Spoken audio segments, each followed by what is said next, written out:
जगाला सर्वप्रथम शांतीचा आणि क्रांतीचा संदेश देणारे तथागत गौतम बुद्ध, अखंड हिंदुस्थानचे आराध्य दैवत छत्रपती शिवाजी महाराज आणि त्यांना घडवणाऱ्या माँसाहेब जिजाऊ, स्वराज्याचे धाकले धनी छत्रपती संभाजीराजे, हे विश्वाची माझे घर असे म्हणणारे संत ज्ञानेश्वर माऊली, ज्यांनी आपल्याला कधीही भंग न पावणारी अशी अभंग गाथा दिली, असे जगद्गुरु तुकोबाराय, मन चंगा तो कोटे देवे गंगा असे म्हणणारे संत रोहिदास महाराज, कर्महीच पूजा सांगणारे संत सावतामाळी, शांती ब्रह्म एकनाथ महाराज, ज्यांनी आपली भगवी पताका पंजाब पर्यंत नेली, असे संत नामदेव महाराज, ऊस डोंगा परी रसनव डोंगा काय बोलला सी वरलिया रंगा असे म्हणणारे संत चोकोबाराय, संत गोरोबा काका, संत मुक्ताबाई, या सर्व संतांना माझा दंडोत प्रणाम,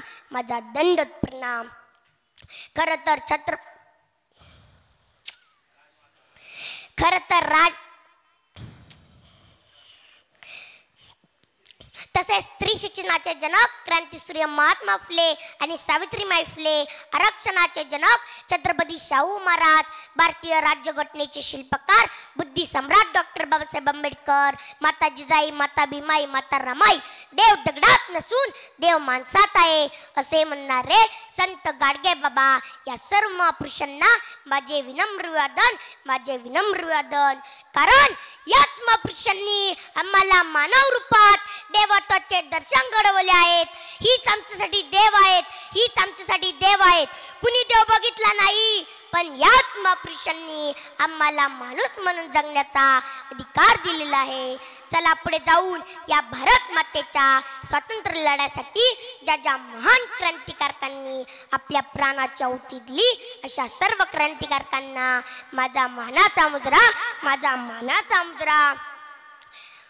आज आपण ज्यांची 300वी जयंती साजरी करत आहोत, ज्यांना जिवंतपणी देवी, पुण्यश्लोक, कर्मयोगिनी या पदव्या बहाल झाल्या, अशा लोकमाता, राजमाता पुण्यश्लोक अहिल्यादेवी होळकर यांना माझा मनापासून दंडोत प्रणाम, माझा दंडोत प्रणाम. खर तर छत्रपती शिवरायांचा लोककल्याणकारी वारसा पुढे चालवणाऱ्या राजमाता अहिल्यादेवी होळकर या एकमेव स्त्री राज्यकर्त्या होत्या. असं म्हणतात की ज्या वेळेस या भूतलावर अन्याय, अत्याचार, अधर्माचा पाशवी अत्याचार होईल, त्यावेळेस या जगात एक अवतार कार्य जन्माला येईल असे म्हणायला हरकत ठरणार नाही. यदा यदा हि धर्मस्य ग्लानिर्भवति भारत अभ्युत्थानं धर्मस्य तदात्मानं सृजाम्यहं परित्राणाय साधूनां विनाशाय च दुष्कृतानां धर्म संस्थापनार्थाय संभवामि युगे युगे. हीच महान अवतार कार्य म्हणजेच पुण्यश्लोक अहिल्यादेवी होळकर, छत्रपती शिवाजी महाराज, क्रांतीसूर्य महात्मा फुले आणि डॉक्टर बाबासाहेब आंबेडकर. अहिल्यादेवींचे सासरे मल्हारराव होळकर आणि पती खंडराव यांच्या अधिपत्याखाली राज्यकारभार चालू होता. पण पती खंडराव यांच्या कुंभेरीच्या लढाईत 1754 मध्ये वीरमरण आले. अहिल्यादेवी वयाच्या 29व्या वर्षी विधवा झाल्या. त्यावेळेस सती जाण्याची प्रथा होती, पण मल्हारराव होळकर यांनी अहिल्यादेवींना सती जाण्यास विरोध केला आणि राज्यकारभार चालवण्यास सांगितले. खर तर सती जाण्याची अमानुष प्रथाही राजमाता अहिल्यादेवी होळकर यांनी तेव्हापासूनच बंद केली असे म्हणायला हरकत ठरणार नाही. राजमाता अहिल्यादेवी होळकर यांनी हे राज्य कुणाची गुलामगिरी करून मिळवलेले नाही, तर तलवारीच्या पाठीवर आणि मनगटातल्या पराक्रमाच्या जोरावरती मिळवलेले आहे. अगदी काश्मीरच्या नंदनवनापासून ते मलगिरीच्या चंदनवनापर्यंत आणि काटेवाडपासून कलकत्त्यापर्यंत अहिल्यादेवींनी अखंड हिंदुस्थानमध्ये 5000पेक्षा जास्त मंदिरांचा जीर्णोद्धार केलेला आहे. गाड बांधली, विहिरी, धर्मशाळा बांधल्या अन्नछत्र उभी केली आणि आज तीच कार्य 250 वर्षांहूनही ताटमानेने उभे आहेत. आमच्या शिवरायांचे गडकोट किल्ले आज 350 वर्षांनंतरही ताटमानेने उभे आहेत. पण आजच्या राजकारणाची बांधकामे ही 5-10 वर्षातच निकामी होत आहेत. याचा कुठेतरी खेद वाटतोय. कुठे नेऊन ठेवला आमचा भारत देश? अजूनही परकीय आक्रमणे होत आहेत. निष्पाप जनता मृत्यूच्या गायी तोडली जात आहे. मागे मी बघितले तो पहलगामचा आतंकवादी हल्ला, खूपच दुःखत होता. मागे मी पेपरात वाचलंय की एक नेता म्हणतोय 150 वर्ष जेवढा भारत देश इंग्रजांनी लुटला नाही तेवढा भारत देश 70 वर्षात या राजकारणाने लुटलाय. जरा विचार करा आपण कुठे आहोत. राजमाता अहिल्यादेवी होळकर यांचे हे राज्य लोकांच्या कल्याणासाठी लोकहितकारी राज्य होते. आजच्या काळातील 7-12चा अवतार हा राजमाता अहिल्यादेवी होळकर यांचे योगदान आहे.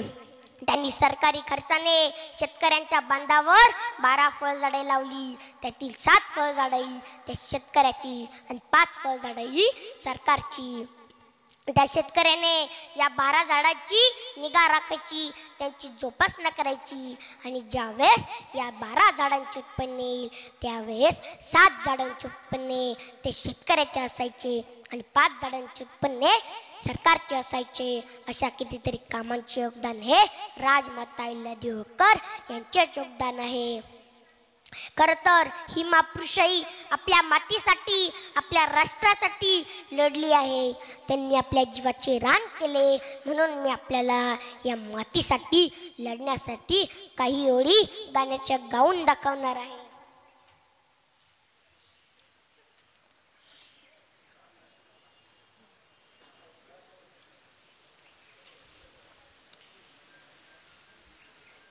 मोठी लढाई लढू मातीसाठी गड्या, मनगटाच जोर लावून दाटला जरी अंधार एकजुट आज दिवा देऊ तेज लावून.